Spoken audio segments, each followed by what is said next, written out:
Hello and welcome to the 3D. In the previous tutorials, we created the basic mechanics such as some abilities and a spring mechanic. Today, we will be making it more advanced. So now, if you press shift, it instantly gains some speed, but we will be changing it to overtime to create a more realistic approach. So, let's get started.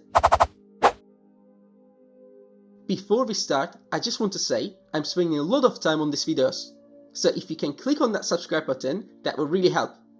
Okay, so now go to your player folder and double click on player blueprint.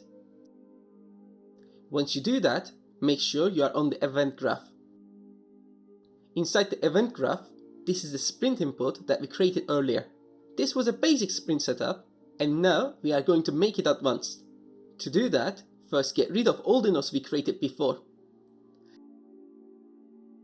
Then go to the variables, create a new variable, make sure the type is boolean, and call it isRunning. The reason we are keeping it boolean is we are asking a question. Then hold the isRunning variable and connect that to the triggered, and do the same for the completed one. We now have two isRunning nodes. The top one needs to be enabled because when we are holding shift, we want to run. The bottom one needs to be disabled because when we release shift, we need to stop running. That's the basic setup done. Now let's move to the next part. Just next to this, we are going to create a custom event. Custom events are really useful, but they need to be connected somewhere, otherwise they don't work. So this custom event will be called sprinting. Let me just check. Okay, it works fine. So name this one sprinting. Once you create it, search for a branch and connect it to sprinting. The branch needs a condition. That's the isRunning variable we already created. So hold isRunning and connect it to the condition. Now we are asking the question, are we running? If true, do something. If false, do something else. Next, get the character movement from your component. Then, from character movement, search for set max walk speed.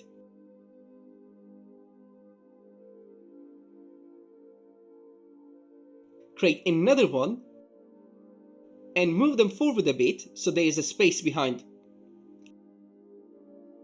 Connect the top one to the true and the bottom one to the false. Just behind them, we need to add a node called finterp2. Connect the return value to the max walk speed on the top one, and then create another copy of it for the bottom one. Now, for the top one, because we are running, connect the run speed to the target. That's our running speed. For the bottom one, when we release shift, connect the target to the walk speed since we are going back to walking. For delta time, get world delta seconds and connect that to both delta time inputs.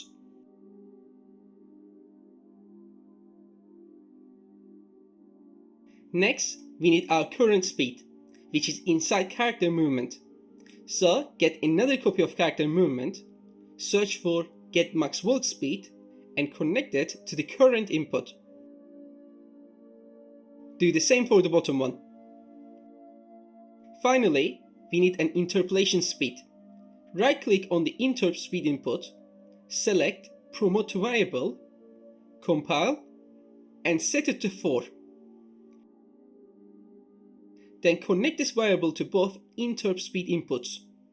Our setup is now finished, and it should look like this. After this, we need to call an event that keeps firing every delta seconds. That means it will constantly check if we are running or not. So from the event tag, search for sprinting, which is the custom event we created. This is the code for the custom event. Now that we have done this, compile and save, then press play. If I hold shift, you will see that over time I'm gaining speed, and if I release it, I lose speed gradually. To show it more clearly, go to the interp speed. Go to the run speed variable and change it to 2000. Compile and save. Now if I hold shift again, you will see I'm gaining speed over time, and when I release it, I lose speed smoothly. You can always play with the interpolation speed to adjust how fast it transitions between running and walking. By tweaking these values and the run speed, you can make it much more realistic than the basic sprint we made before. Now if I press play, you can see we have really nice running animation. And yeah, that's it for this tutorial. I hope this tutorial was helpful. If it was, please click on that subscribe button, like the video, and comment down below what you want to see next so I can make it for you guys. Thank you so much, and I will see you in the next video.